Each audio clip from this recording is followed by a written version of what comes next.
고맙습니다. 오늘 함께 나눌 하나님 말씀은 누가복음 19장 1절부터 10절까지 말씀입니다. 제가 가진 성경은 신약 성경 128페이지에 있습니다. 누가복음 19장 1절부터 10절까지 다 찾으신 줄 알고 제가 한 절, 성도님들이 한 절, 마지막 절은 함께 읽습니다. 예수께서 여리고로 들어가 지나가시더라.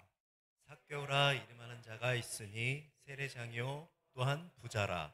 그가 예수께서 어떠한 사람인가 하여 보고자 하되 키가 작고 사람이 많아 할 수 없어 앞으로 달려가서 보기 위하여 돌무화 나무에 올라가니 이는 예수께서 두루 지나가시게 되밀어라.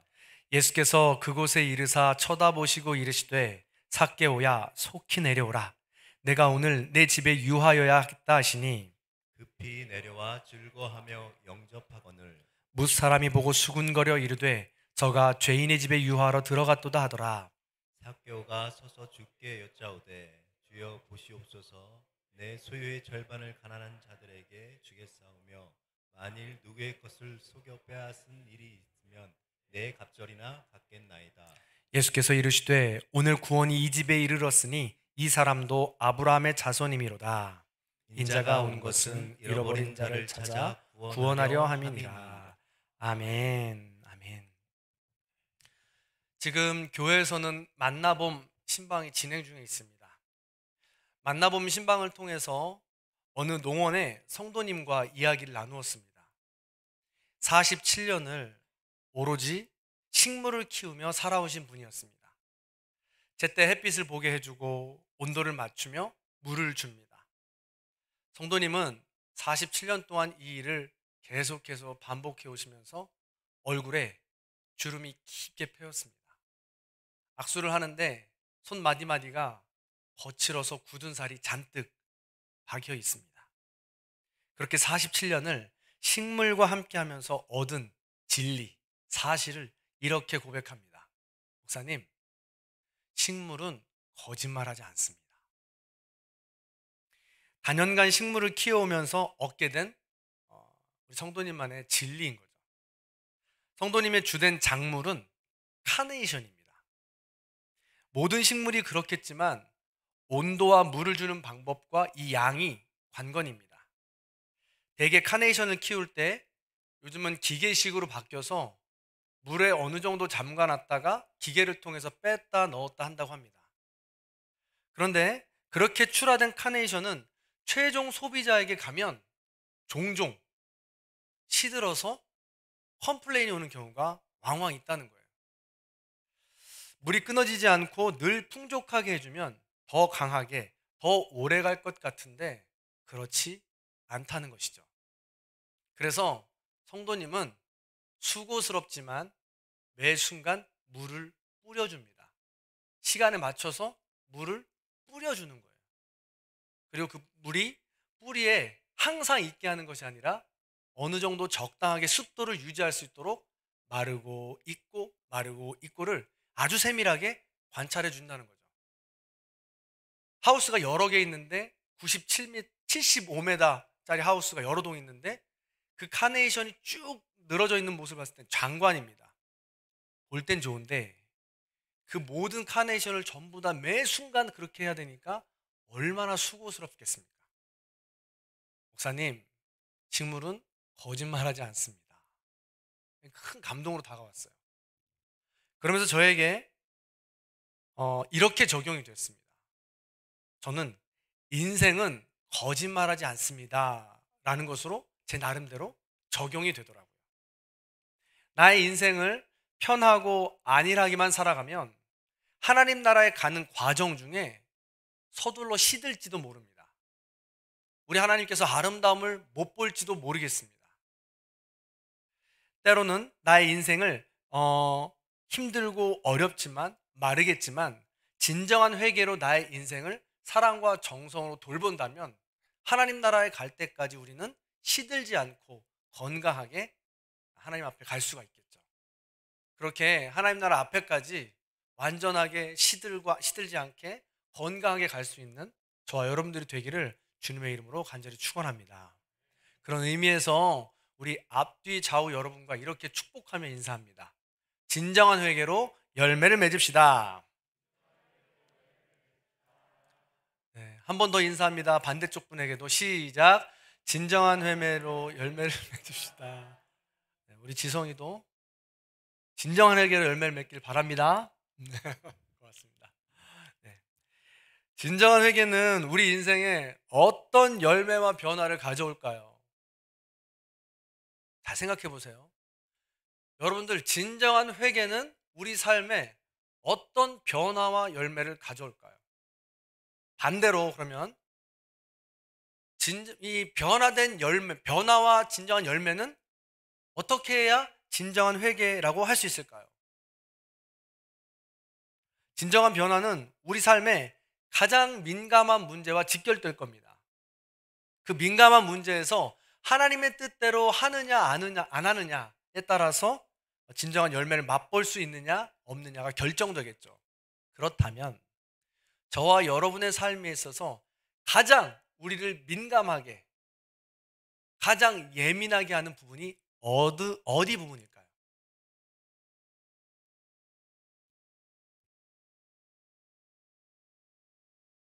그것은 바로 경제입니다. 물질이고요. 돈입니다. 중요한 선거를 할 때 우리의 선거 기준은 경제입니다. 저 후보가 우리를 잘 살게 해줄 수 있을까 없을까? 그걸 보는 거죠. 전 국민이 지금 부동산에 관심이 있습니다. 내가 가진 부동산이 얼마나 올랐을까? 그런데 요즘에 간혹 있는 이 탐욕, 탐심을 부리는 간간 있는 그 사람들 때문에, 투기하는 사람들 때문에 우리 마음이 참 아프죠. 그래서 그런가 아주 젊은 사람들은 부동산에서 눈을 돌리기 시작했습니다. 어디로요? 주식으로 돌리기 시작했습니다. 예전 같으면 주식은 건강하지 않고 나쁜 거라고 생각했습니다. 심지어는 가정이 파탄되고 무너진 사람도 많으니까요. 그런데 요즘에는 주린이라고 해가지고 주식과 어린이의 합성어가 만들 정도로 열심히 주식을 공부해서 후손들에게 물려주자는 거예요. 그래서 아주 젊으신 분들 중에는 자기 자녀에게 용돈을 주는데 목돈을 만들어서 주식을 사주기도 한답니다. 이 모든 것에 관심사, 민감한 뭐라고요? 돈입니다. 물질이죠. 오늘 말씀을 통해서 진정한 회개를 통해 진정한 열매와 변화를 맛본 사람과 공동체를 우리가 이야기 나눌 건데, 그 중심과 이 돈이 연결되어 있어요. 굉장히 중요한데요. 꼭 이것을 머릿속에 생각해 두고 말씀을 기억하도록 하겠습니다. 좀 지겨우실지 몰라도 우리 이 회개의 원리를 다시 한번 짚고 넘어가도록 하겠습니다. 진정한 회개의 원리는 하나님의 뜻대로 하는 근심을 통해서 시작됩니다. 그 근심은 성령님의 도우심으로 깨달음을 갖게 되죠. 그런데 그 깨달음이 머리에서 그치고 돌아서지 않는다면 변화와 열매까지는 갈 수 없다는 것입니다. 이 돌아서냐 마느냐는 믿음입니다. 우리의 선택이고 하나님이 주신 사랑에 대한 우리의 반응이죠. 무엇을 선택하느냐, 이것이 중요하다는 것입니다. 그렇게 이 과정들은 계속해서 지속적으로 반복되는데 우린 지칩니다. 어렵습니다. 그런데 이 지속적인 반응을 계속해서 해 나가려면 지난 시간에 말씀드린 것처럼 예수 바라보기가 계속되어야 합니다. 십자가에 달리신 예수 그리스도, 노뱀이 된 예수 그리스도, 그 예수 그리스도를 바라볼 때 비참한 이 세상 속에서, 비참한 나의 죄 속에서 우리는 구원을 얻을 수 있게 된다는 것이죠. 진정한 변화와 열매까지 갈 수 있게 되는 것입니다. 자, 여기까지 머릿속에 잘 기억해 놓으시고 말씀을 계속해서 함께 나누도록 합니다. 이 원리를 오늘 성경에 등장하는 인물에게도 적용해 봅니다. 바로 삭개오입니다. 우리가 너무나도 잘 아는 키 작은 삭개오, 뽕나무에 올라간 삭개오, 세리 삭개오입니다. 삭개오는 세리 중에서도 세리장입니다.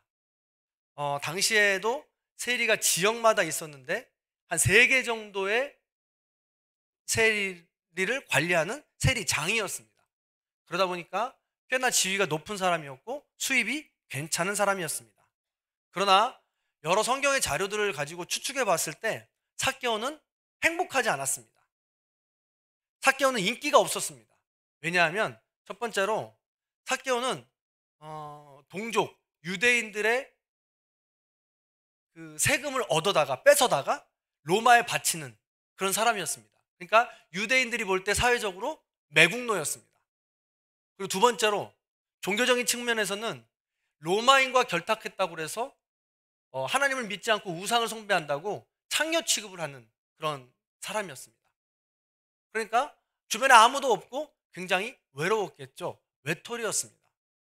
그런데 이 외톨이가 될 수밖에 없었는데 외톨이였기 때문에 이 일을 선택했는지도 모릅니다. 왜냐하면 삭개오는 키가 작았다고 했습니다. 당시의 성경학자들은 키가 작았는데 그냥 키가 작은 게 아니라 곱추였을 거라고 성경학자들은 추정합니다. 곱추는 장애입니다.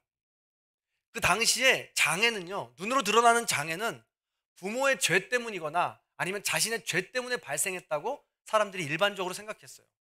그러다 보니까 부모님들은 나의 죄 때문에 내 자식이 저렇게 됐을까? 하고 항상 죄책감에 빠져 있었습니다. 삭개오는 그런 부모를 보면서 나 때문에 저렇게 부모님들이 죄책감을 갖게 되는가? 그리고 다른 사람들이 나를 이렇게 무시하는가? 이런 것 때문에 항상 외롭고 공허하고 멸시와 천대 속에서 살았던 것입니다. 외로운 인생이었죠. 게다가 삭개오라는 이름은 선한 자, 의로운 자, 순전한 자라는 뜻입니다. 이름의 뜻이. 그렇게 자라기를 바라면서 부모가 지어줬겠죠. 그런데 삭개오는 동족의 혈세를 뺏어다가 매국노 역할을 해던 사람이었어요. 그러다 보니까 그 이름대로 살지 못했어요. 그래서 회의감에 빠져 살기도 했던 것입니다. 그런 그에게 어느 날부터 하나님 뜻대로 하는 근심이 생기기 시작한 거예요. 왜냐 했더니 이 외롭고 가난한 자, 병든 자, 외로운 자들과 함께하는 예수님의 소문 때문이었습니다. 더욱이 놀라운 것은 같은 업종에 있던 세리 마태가 있어요. 이 마태가 1, 2, 3 여기 살던 마태였는데 자기가 관리하던 마태인데 이 마태가 갑자기 돌연 모든 일을 버리고 수입이 짭짤한 그 일을 버려버리고 예수 그리스도를 따라간다는 거예요. 그러다 보니까 궁금했어요. 도대체 예수가 누구길래 어떤 사람이길래 이런 일까지 버려두고 따르는가 궁금했던 거죠.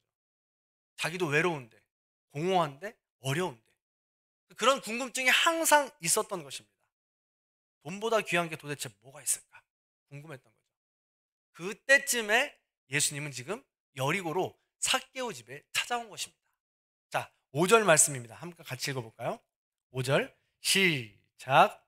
예수께서 그곳에 이르사 쳐다보시고 이르시되 삭개오야 속히 내려오라 내가 너를 내 집에 유하여 하겠다 하니라. 아멘.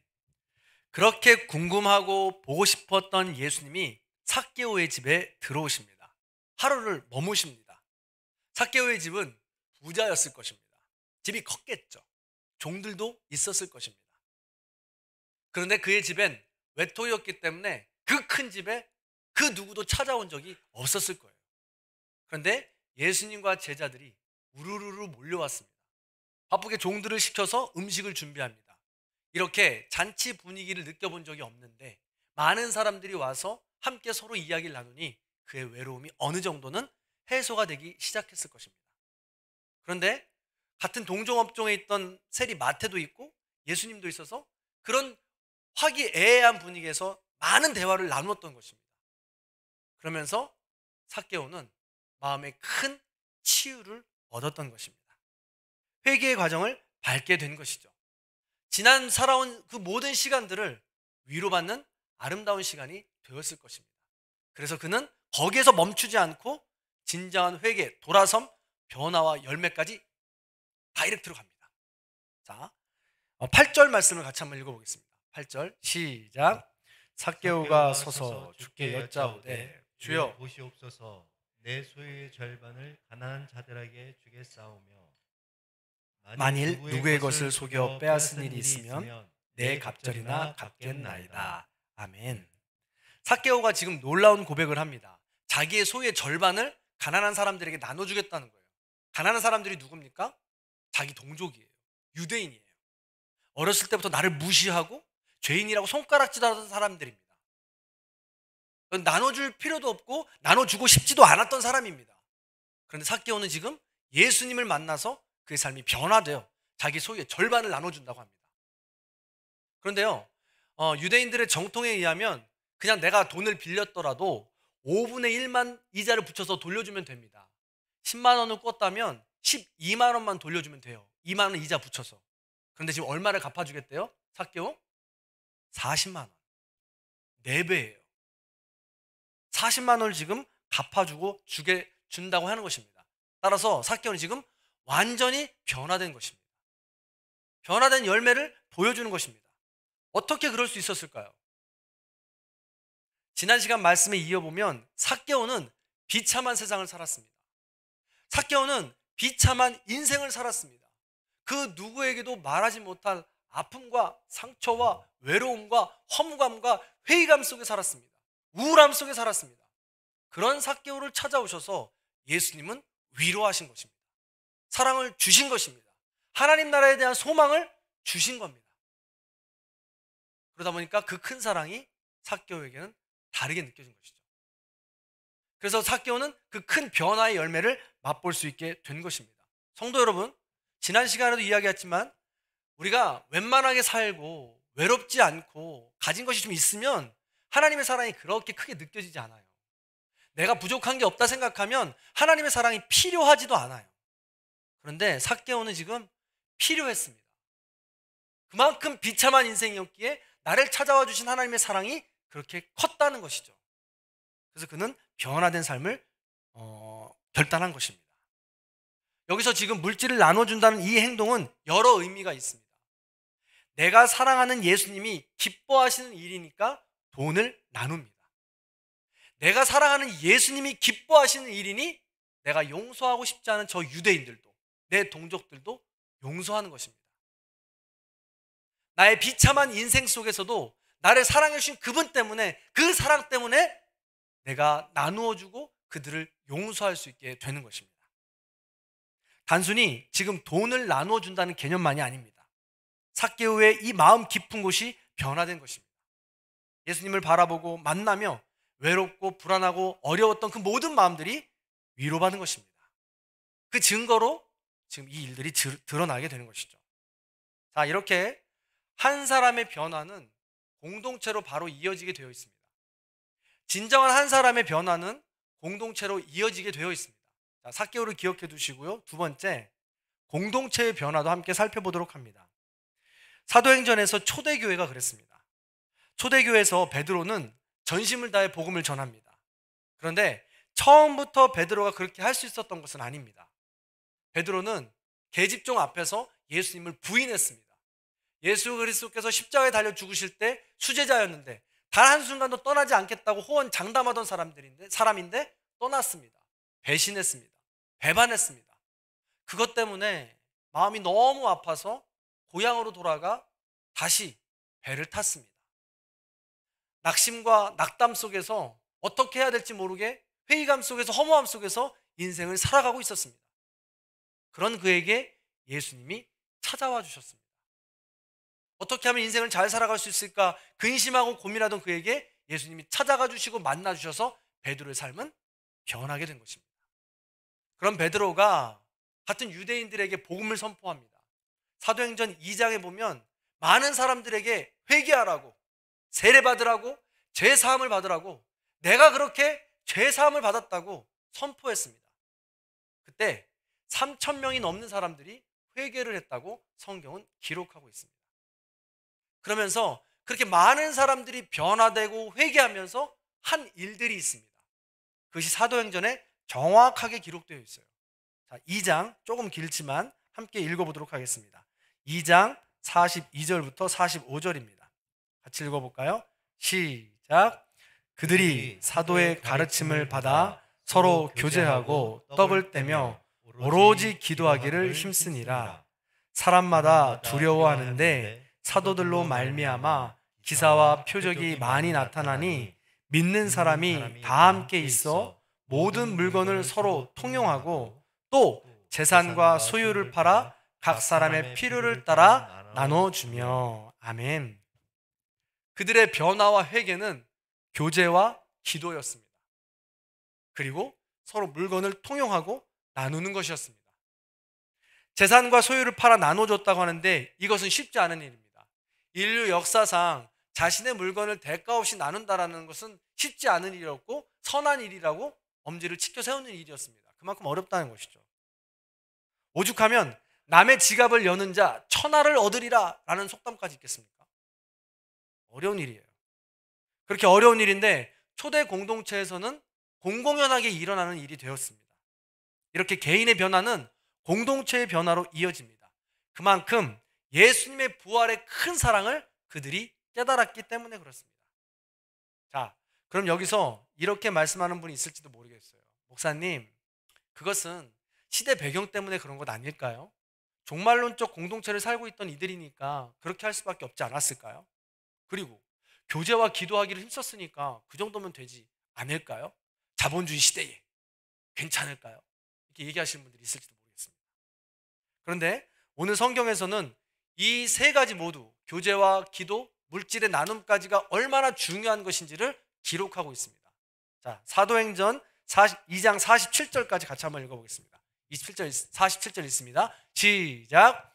하나님을 찬미하며 또 온 백성에게 칭송을 받으니 주께서 구원받는 사람을 날마다 더하게 하시니라. 아멘. 온 백성에게 칭송을 받았다고 했습니다. 온 백성은 여기서 믿지 않는 사람들에게까지 칭찬을 받았다는 이야기입니다. 성도 여러분, 잘 생각해 보세요. 교회에서 교제와 기도와 나눔 다들 하는 것들입니다. 그런데 요즘 시대에서 생각해 보세요.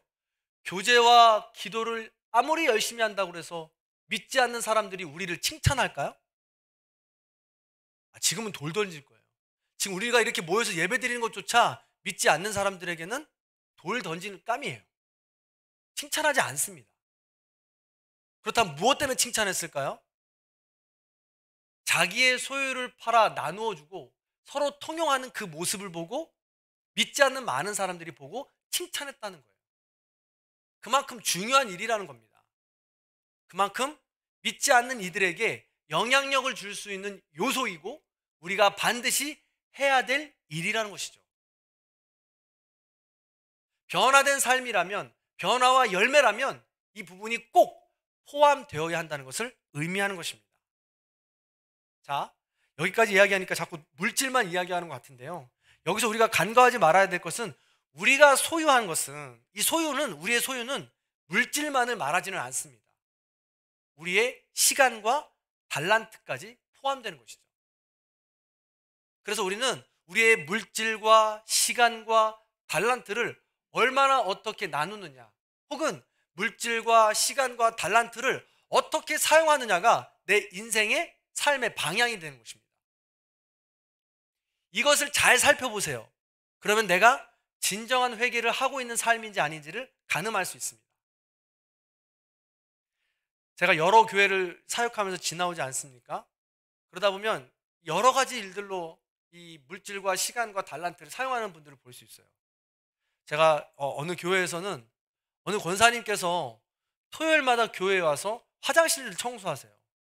그래서 이렇게 갑자기 이렇게 화장실 청소 이렇게 하시냐 물었더니 권사님 말씀하시길, 목사님, 저에게 건강밖에 없어요.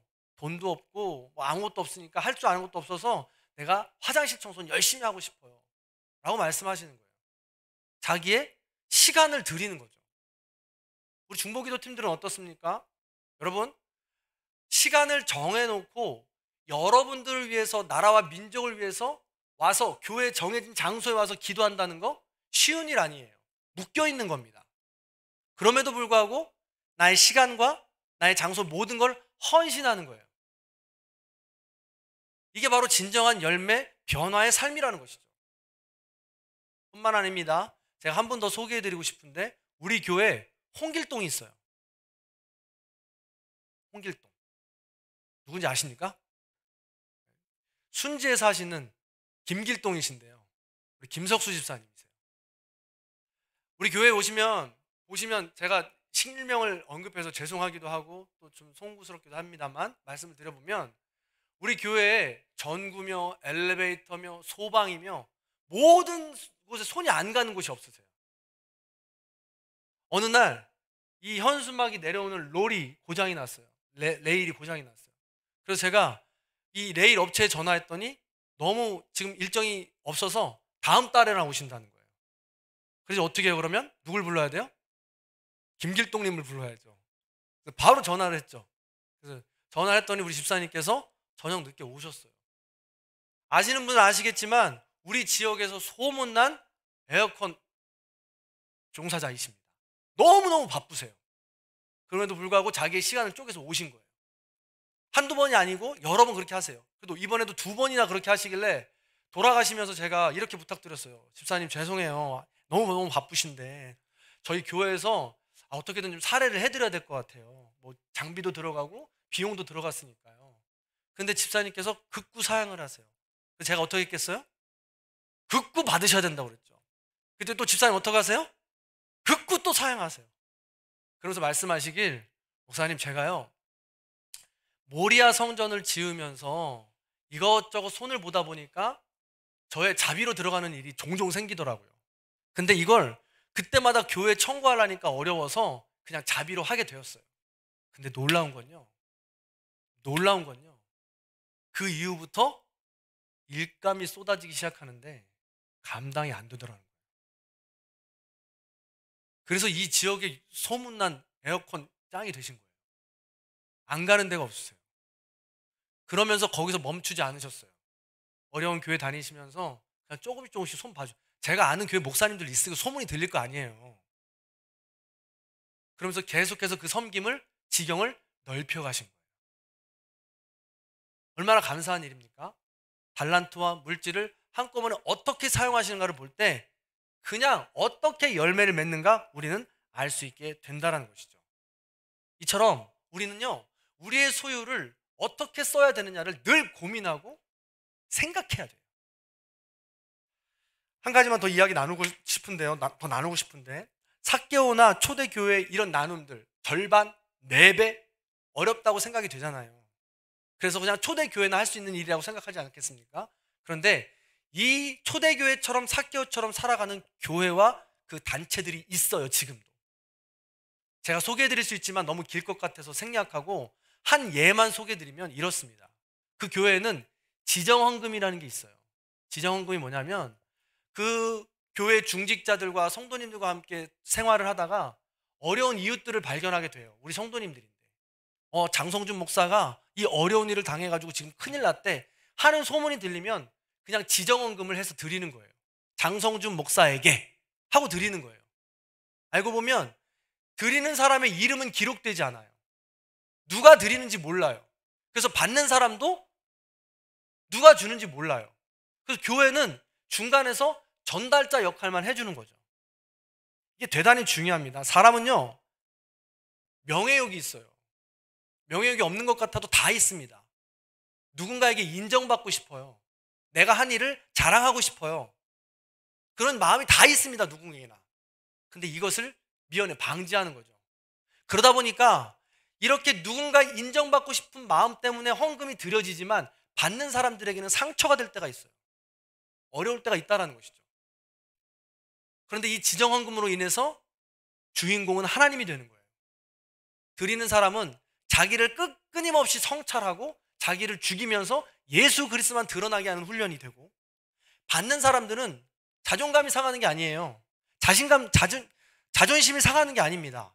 하나님이 주시는 거라고 받는 거예요. 그리고 더 열심히 살아가는 거죠. 그러다 보니까 그 교회는 아름다운 공동체, 나누는 공동체가 되는 것입니다. 얼마나 제가 부러웠을까요? 이 교회가. 우리 교회도 그런 교회가 되길 바랍니다. 그런데 우리 교회도 이미 그렇게 살고 계시더라고요. 제가 그래서 이것을 소개해드리고 싶어요. 다들 아시겠지만 우리가 몇 달 전부터 우리 김선옥 집사님 위해서 기도하고 있습니다. 김선옥 집사님이 지금도 일반실과 응급실, 중환자실을 오가고 계세요. 어려운 지금 시간들을 보내고 계신 거죠. 그래서 우리 중보기도 팀도 긴급하게 이렇게 지금 기도하고 있는 거고요. 근데 이 간이 너무 손상이 되어서 손을 쓸 수 없는데 이식밖에 방법이 없는데요. 이 이식을 결정하는 것도 가족들이 너무 힘든 일입니다. 경제적 부담감도 너무 크고 가능성이 있는지 없는지도 모르기 때문에 그래요. 그럼에도 불구하고 가족들은 끝까지 최선을 다하기 위해서 선택한 거죠. 돌보기로. 이 일이 계속해서 우리 기도 제목으로 드려지는데 어느 날 재정부로 큰 헌금이 드려지게 돼요. 무명으로. 절대 이름을 밝히지 말아달라고 신신당부합니다. 큰 금액이에요. 그래서 이 금액을 들고 집사님에게 찾아가서 가족에게 찾아가서 전달해드리고 기도해드리고 돌아왔습니다. 얼마나 감사했는지 몰라요. 그리고 나서요, 한 얼마 지난 다음에 이 지정헌금이라고 생각되는 이 헌금이 또 들어왔어요. 그곳으로 쓰였으면 좋겠다는 거죠. 그래서 그 헌금을 또 전달해 드렸어요. 그런데 놀라운 일을 또 이야기를 듣게 됐어요. 제 자신에게는 말이죠. 제가 왜 이야기를 하냐면 제 자신을 성찰하는 것을 이야기해 드려요. 한 교회의 목사부터 성찰해야 되고 목사부터 엎드려야 된다고 생각해요. 그래서 설명을 드려요. 양해하고 들어주세요.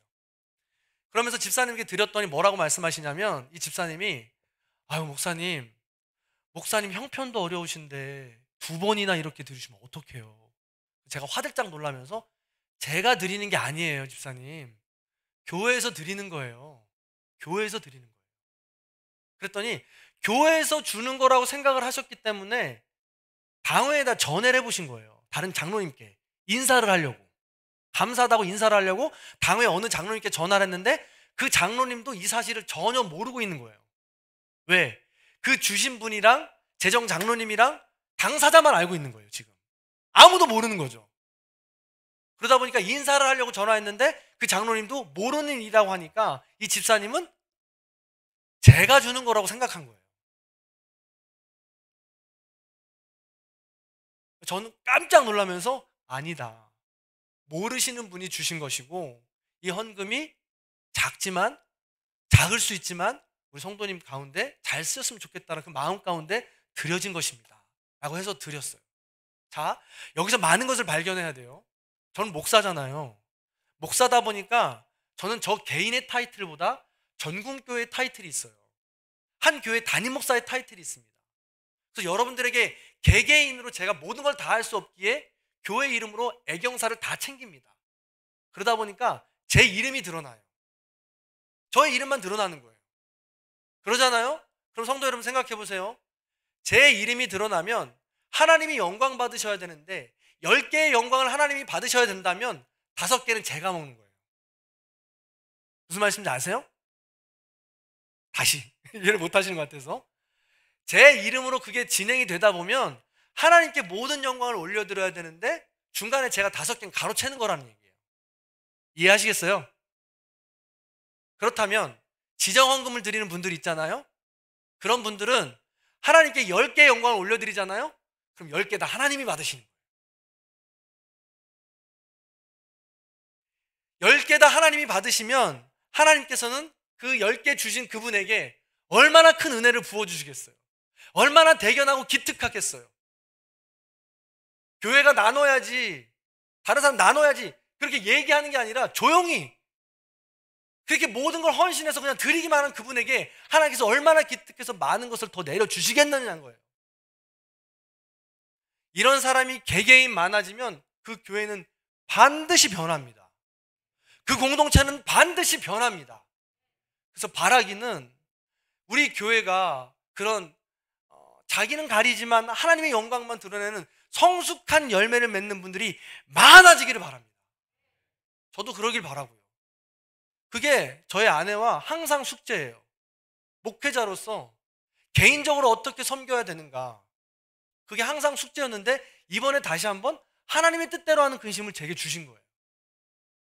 제가 이 고백을 하는 이유를 다시 한 번 더 양해해 주시고 여러분들도 여러분에게 주시는 하나님의 뜻대로 하는 근심은 어떤 것들이 있는지 어떻게 하면 내가 열매를 맺는 삶을 살 수 있는지를 고민하시기 바랍니다. 그리고 열매 자리로 나오시기 바랍니다. 깨닫는 데서 멈추지 마시고 돌아서는 자리까지 나와주시기를 간절히 소원합니다. 그럴 때 우리는 하나님께로 한 걸음 한 걸음 더 다가갈 수 있는 것입니다. 그런 개인이 그런 공동체로 변화될 수 있기를 주님의 이름으로 간절히 축원합니다. 그런 마음을 담아서 우리 함께 찬양했으면 좋겠습니다. 나를 위해서 이 찬양을 해주세요. 내가 그렇게 되기를 바라는 마음으로 하나님의 비전, 예수님의 성품, 성령님의 권능. 이 세상을 살아가는 동안에 나의 힘을 의지할 수 없으니 기도하고 낙심하지 말 것은 주께서 참 소망이 되심이라. 하나님의 꿈이 나의 비전이 되고 예수님의 성품이 나의 인격이 되고 성령님의 권능이 나의 능력이 되길 원하고 바라고 기도합니다. 주의 길을 걸어가는 동안에 세상의 것 의지할 수 없으니 감사하고 낙심하지 말 것을 주께서 참 기쁨이 되심이라. 하나님의 꿈이 나의 비전이 되고 예수님의 성품이 나의 인격이 되고 성령님의 권능이 나의 능력이 되길 원하고 바라고 기도. 하나님의 꿈이 나의 비전이 되고 하나님의 꿈이 나의 비전이 되고 예수님의 성품이 나의 인격이 되고 성령님의 권능이 나의 능력이 되길 원하고 바라고. 한 번 더 고백합니다. 하나님의 꿈이 나의 비전이 되고 하나님의 꿈이 나의 비전, 나의 비전이 되고 예수님의 성품이 나의 인격이 되고 성령님의 권능이 나의 능력이 되길 원하고 바라고 기도. 주님이 피로 사신, 주님이 피로 사신 아름다운 교회, 서로를 사랑함으로 하나 되는 교회, 주님이 머리 되신 거룩한 교회, 우리 함께 만들어가. 주님이 피로 사신, 주님이 피로 사신 아름다운 교회, 서로를 사랑함으로 하나 되는 교회, 주님이 머리 되신 거룩한 교회, 우리 함께 만들어 가요. 아멘. 이 시간 오늘 말씀을 기억하며